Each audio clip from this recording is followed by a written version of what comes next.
I'm Instructor Jason, one of the instructors here at Krav Maga Self-Defense. As self-defense practitioners, can we detain someone to help police or until police arrive? What can we actually do if we choose to act when someone has committed an offense against us or someone else? So the topic we're looking at is citizen's arrest. So, of course, doing some research online and legislatively, we're looking at the Law Enforcement and in brackets Powers and Responsibilities close bracket Act 2002 in New South Wales. This is also known as LEPRA. So if you put in the acronyms of these of the act, the shortcut, a lot of people would refer to it as LEPRA. So this is specific to New South Wales. So as a disclaimer, all other states and other countries, please, I'm sure you have some sort of equivalent out there, but please do the research, check it out online. Section 100 of LEPRA, power of other persons to arrest without warrant. Subsection 1, a person other than a police officer may, without a warrant, arrest a person if A, the person is in the act of committing an offense under any act or statutory instrument, or B, the person has just committed any such offense, or C, the person has committed a serious indictable offense for which the person has not been tried. Subsection 2, a person who arrests another person under this section must, as soon as is reasonably practicable, take the person and any property found on the person before an authorized officer to be dealt with according to law. So, in New South Wales, we do have what we can nickname as citizen's arrest.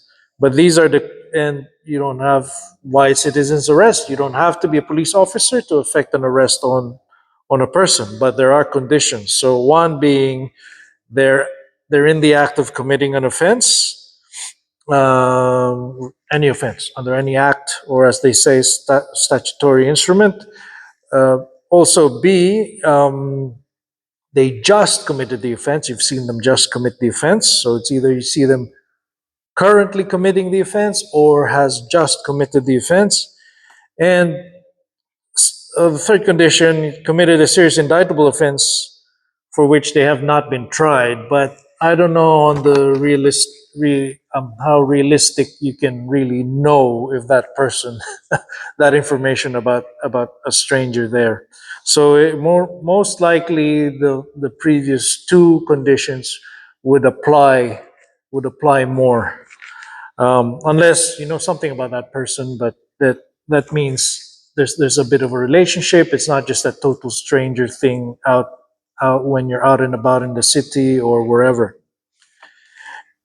And of course, if you do effect the citizen's arrest, you take the property and take him to an authorized officer or police right away with all their property. But this will apply more realistically speaking, as once you've done that, colleagues of yours or other people, other witnesses, or even yourself will call 000 and ask for police assistance anyway.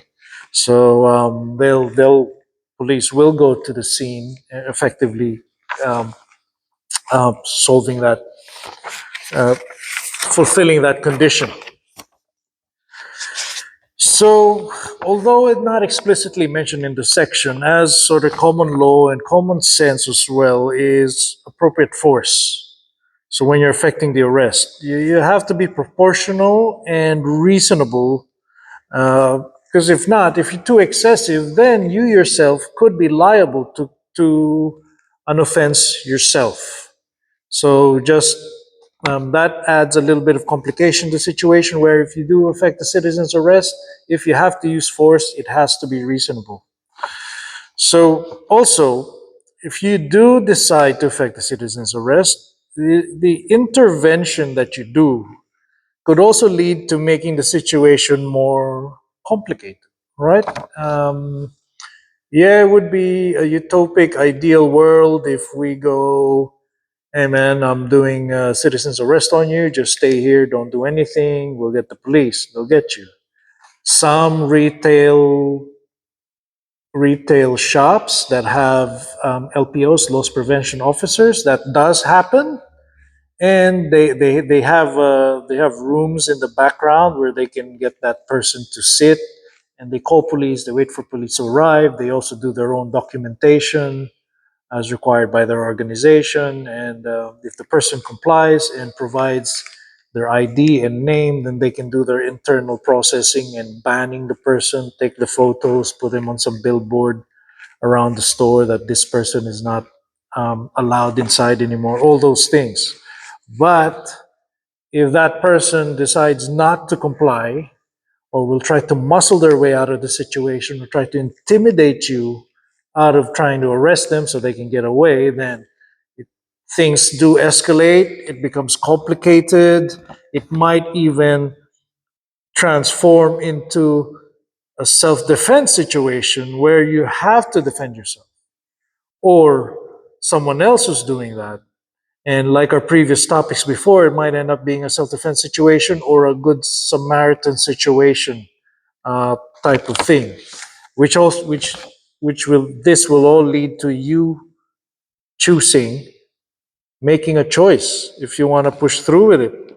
Just like our previous one of our previous topics before as well. It's like, do you choose to help or choose to save yourself? This one, do you choose to intervene, effect the citizen's arrest?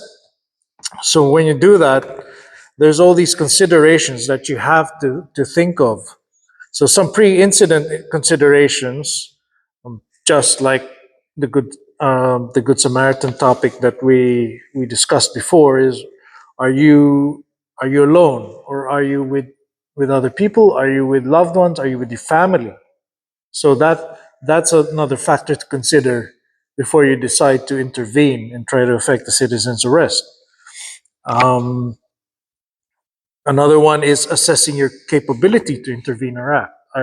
Will you be able to control this person or take control of this person, whether it's verbally convincing them not to be violent and staying there waiting for police, or things escalate a bit and you have to go hands on and you actually have to control this person, hold them down, whatever it is, until police arrive or security arrive, or help, someone else helps you, and then you wait for police to arrive or contact police to come in. Um, will you be able to handle, or will you be okay with the outcomes or consequences once you step in? Because you don't know what's going to happen. You don't know how that person will react. And the outcomes and consequences could be court, injuries to yourself or someone else. So these are things to consider. This is considering at this situation where you're just like a bystander, civilian, and everything. Citizens arrest could sort of be more into the realm of security staff or loss prevention officers, LPOs, and security staff, where they probably have to try to do a citizen's arrest because it's part of their job, right? But all the different organizations have their own policies, and some of them, a lot of them, would tend to go, if they start being violent and people might get hurt, just let them go. Which is, it's an all right policy anyway, because it makes sure your staff are safe, and police can just follow up with the investigation. Even if the person runs away, there's a lot of CCTV now and all these other evidence, and yeah, you leave the investigation to police.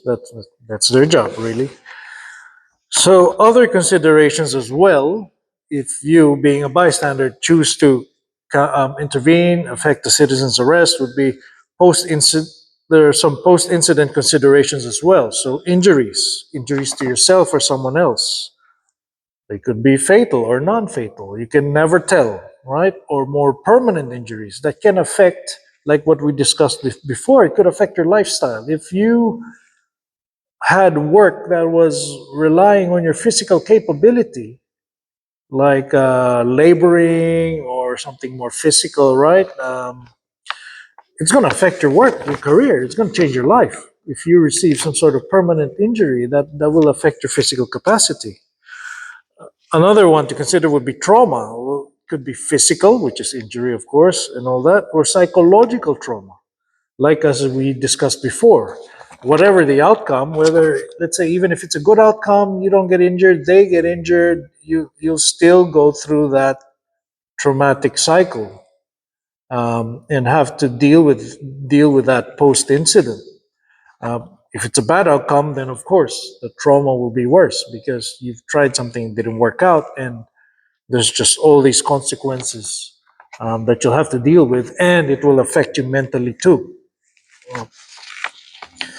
So, of course, yeah, it may lead to complications to the situation, may lead to court, injuries, you dealing with trauma, other people affected dealing with trauma. There might be some civil, you might get sued, there might be some civil liabilities or consequences out of what happened too. So just things to consider if you need to try to effect a citizen's arrest. So to conclude, just like our previous topics, like your choice, it is your choice. It's there. The law is there, and it specifically, explicitly says a person other than a police officer. So that means anyone else really may, without a warrant, arrest a person. So under these conditions. So if you do choose, you have those conditions we previously mentioned have to be fulfilled. Appropriate force is applied. Um, and then, yeah, see what happens after that. Of course, it's a very open-ended situation. You don't know how the person you're trying to effect citizen's arrest on will react or respond. You also don't know their capability, what they're capable of doing, how sound their thinking is. So all these factors come into play. But remember also, just like our previous topic, you have no legal obligation to intervene. You are not legally obligated to effect a citizen's arrest. So if you choose to, you can choose not to, or choose to do it. Um, no legal obligation. But of course, like what we discussed, there's those after effects for each one that you'll have to deal with that people don't generally really consider. If you do, there is a bit of that Good Samaritan Act. In a way, if you're helping someone, you're trying to, that might come into play too and help you out, considering all the conditions for that it has been fulfilled. So that may help you as well. And yeah, like I've been harping about for this whole video, there will be consequences. What are the most common ones I could think of would be injuries or trauma, either to yourself and or someone else. So these are things you can consider. So of course, it's natural. It's human nature. I'm training in Krav Maga. People will think I'm training in Krav Maga. I have these skills. I can and it's in good faith. I want to help out. I want to do this, but you can't just be that. You have to consider and have this knowledge as well, the legal knowledge of the laws of what you can do. So yes, you can do citizen's arrest, but you have to know that there could be repercussions and consequences that you will definitely have to deal with if you choose to do so. And if you choose not to, that's all right too, no legal obligation. But there could also be all those consequences, like what we discussed before, a bit of guilt. I didn't help out, and all that thought process will kind of haunt you for a bit until you get over it. To learn more KMG self-defense techniques, train with us at KravMagaSelfDefense.com.au.